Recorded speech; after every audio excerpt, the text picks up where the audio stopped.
Hello friends, જય શ્રી ગણેશ. બધાને સ્વાગત છે તમારા બધાનું મારી ચેનલ ગુજરાતી કિચનમાં. તો આજે આપણે દેશી ગામડામાં બનતી ટેસ્ટી ચટણી બનાવશું. શાકની જરૂર ના પડે તેવી અને બધા શાકને ટક્કર મારે તેવી ચટણી આજે આપણે બનાવશું. તમે આ ચટણી ભાખરી, પરાઠા, પૂરી, રોટલી અને ખાસ કરીને રોટલા સાથે ખૂબ જ ખાવામાં ટેસ્ટી લાગે છે. તો જ્યારે કંઈક તીખું ચટપટી ચટણી ખાવાની ઈચ્છા થાય ત્યારે આ તમે દેશી ચટણી જરૂરથી ટ્રાય કરી શકો છો. તો ચાલો બનાવવાનું આપણે શરૂ કરીએ અને બનાવશું પણ આપણે એકદમ દેશી રીતે. અને એ પહેલાં જો વિડીયો પૂરો જોયા પછી તમને પસંદ આવે તો વિડીયોને એક લાઇક અને ચેનલને સબસ્ક્રાઇબ જરૂરથી કરી દેજો. તો અહીંયા આપણે પહેલાં જોઈ લઈએ કે આપણે અહીંયા કેટલી વસ્તુની જરૂર પડશે. તો અહીંયા મેં થોડી ધાણા લીધી છે, લીલી ધાણા, અને આવી રીતે એક પાક્કું આપણે ટમેટું લેવાનું છે. 2 નાની ડુંગળી લીધી છે, થોડી લસણની કળીઓ, થોડો આદુનો ટુકડો અને 2 લાલ મરચાં લીધા છે. તો આપણે ચાલો અહીંયા હવે બનાવવાનું શરૂ કરી લઈએ. તો અહીંયા પહેલાં આપણે લસણ એડ કરી દઈશું એક ખાંડણીમાં અને તેમાં આપણે આદુનો ટુકડો લેશું. તો થોડું આપણે અહીંયા આદુ એડ કરી દઈશું. આદુ આપણે વધારે એડ કરવાની જરૂર નથી, થોડું જ એડ કરશું.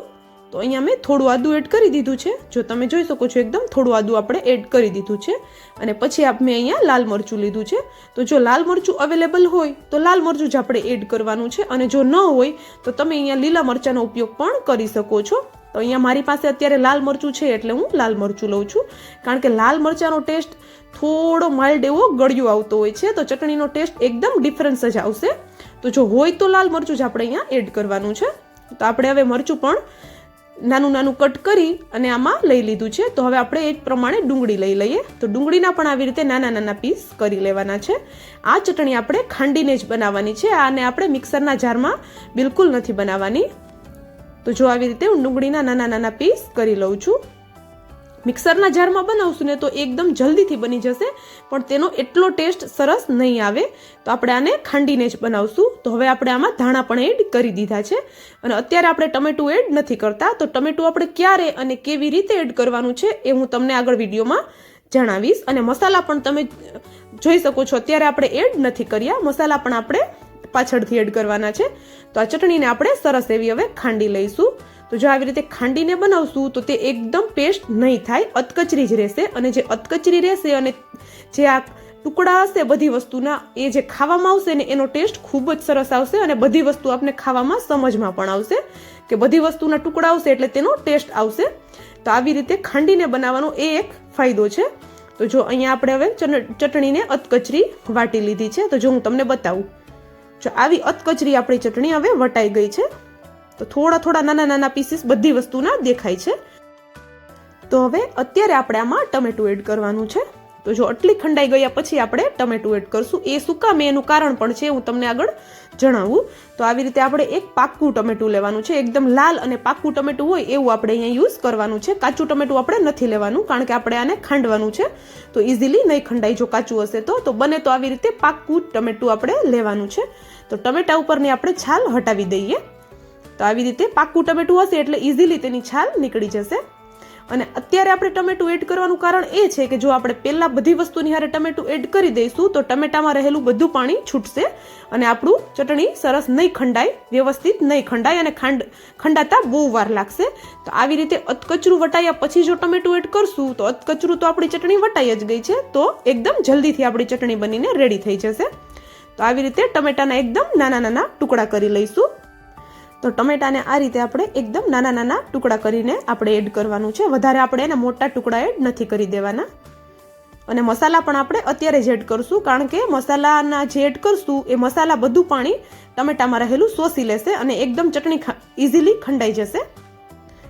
અને જો વધારે આપણું ટમેટાનું પાણી હશે અને પહેલાં જ આપણે મસાલા એડ કરી દીધા હશે તો ચટણી ખાંડવામાં પ્રોબ્લેમ આવશે, કારણ કે પાણી છૂટશે તો વ્યવસ્થિત બધું ખંડાશે નહીં. તો હવે આપણે આમાં મસાલા કરી લઈએ. તો એના માટે અહીંયા મેં સ્વાદ પ્રમાણે મીઠું લીધું છે, અને આપણે અહીંયા મરચું લાલ લીધું છે એટલે તીખું નથી તે મરચું, એટલા માટે અહીંયા અડધી ચમચીથી થોડું ઉપર મેં લાલ મરચું લીધું છે. તીખાશ તમારી પ્રમાણે, તમારા ઘરમાં જે પ્રમાણે જોઈતી હોય એ પ્રમાણે એડ કરી શકો છો. અને 1 ચમચી જેટલો ધાણા જીરું પાવડર લીધો છે. અને આખી ચટણીનો ટેસ્ટ બેલેન્સ કરવા માટે અહીંયા મેં અડધી ચમચીથી થોડી ઓછી ખાંડ લીધી છે. અને જો અત્યારે દેશી ટમેટા મળે છે એટલે ટમેટું આપણા ખાટા હશે, એટલા માટે મેં અહીંયા લીંબુ એડ નથી કર્યું. અને જો તમારે ટમેટું તમારું ખાટું ન હોય તો તમે અહીંયા અડધા લીંબુનો રસ પણ એડ કરી શકો છો. તો હવે બધું સરસ એવું આપણે ખાંડી લઈએ. તો એકદમ ઇઝીલી આ બધું ખંડાઈ જશે, કારણ કે અધકચરી ચટણી આપણી પહેલેથી જ વટાઈ ગયેલી હતી. તો હવે ટમેટાને વટાતા બિલકુલ વાર નહીં લાગે. તો અહીંયા હવે તમે જોઈ શકો છો એકદમ સરસ એવી ચટણી વટાઈ જ ગઈ છે. તો હું તમને બતાવું જો કે આવી ચટણી આપણે વાટીને તૈયાર કરવાની છે. તો જો આવી એકદમ સરસ એવી અધકચરી આપણે ચટણી વાટીને તૈયાર કરવાની છે, કારણ કે આ ખાવામાં ખૂબ જ ટેસ્ટી લાગશે. તો જોઈ શકો છો એકદમ સરસ એવી આપણી ચટણી દેખાય છે કે જોઈને જ કોઈને ખાવાનું મન થઈ જાય એટલી બધી ટેસ્ટી આપણી ચટણી દેખાય છે. તો હવે આ ચટણીનો આપણે એક વઘાર કરી લઈએ. તો વઘાર કરવા માટે આપણે એક વાસણ લઈ લીધું છે અને તેમાં હું 1 ચમચા જેટલું તેલ એડ કરી દઈશ.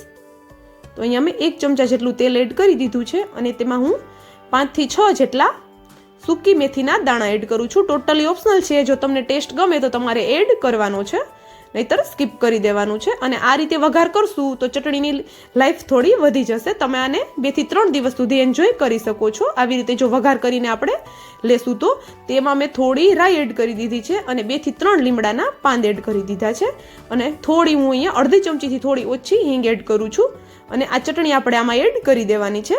બધો વઘાર સરસ થઈ ગયો છે તો પછી હું એમાં ચટણી એડ કરી દઉં છું અને ચટણીને આપણે સરસ એવી પાકવા દઈશું, જેથી કરીને તેનો ટેસ્ટ પણ એકદમ સરસ આવશે અને ચટણી આપણી 2 થી 3 દિવસ સુધી બગડશે પણ નહીં. તો આ રીતે આપણે એને મિક્સ કરી લઈશું અને 2 થી 3 મિનિટ જેવું આને તેલ હારે સંતળાવા દઈશું. આ સ્ટેપ ટોટલી ઓપ્શનલ છે. તમે આને જો આ રીતે ચટણી વઘારવી હોય તો વઘારી શકો છો અથવા તો એમ જ આને એન્જોય કરી શકો છો. અને હવે જો સરસ એવી આપણી ચટણી સંતળાઈ ગઈ છે તો તેનો કલર પણ થોડો થોડો ચેન્જ થવા લાગ્યો છે. આવી રીતે વઘાર કરેલી ચટણી ખાવામાં ખૂબ જ ટેસ્ટી લાગતી હોય છે. તો અહીંયા જો સરસ એવો કલર પણ ચેન્જ થઈ ગયો છે આપણી ચટણીનો. તો એકદમ રેડી થઈ ગઈ છે આપણી ચટણી હવે ખાવા માટે. તો જો હું તમને બતાવું કેટલો બધો સરસ આપણી ચટણીનો કલર આવી ગયો છે અને દેખાય છે પણ એકદમ સરસ એવી. તો તમે આને ગમે એ વસ્તુ સાથે એન્જોય કરી શકો છો. અને કંઈક તીખું ચટપટું જ્યારે ખાવાની ઈચ્છા થાય ત્યારે તમે આ ચોક્કસથી બનાવીને ટ્રાય કરજો. આ ખૂબ જ ખાવામાં ટેસ્ટી બને છે અને એકદમ બનાવવી ઇઝી છે. અને આ ચટણીમાં યુઝ થતો બધો સામાન આપણા ઘરમાં હોય જ છે. તો તમે મને કોમેન્ટ કરીને જરૂરથી જણાવજો કે તમને આ દેશી ગામડાની ચટણી કેવી લાગી. તો જો એકદમ સરસ એવી દેખાય છે ને આપણી ચટણી. તો તમે પણ આ રેસીપી ઘરે જરૂરથી ટ્રાય કરજો.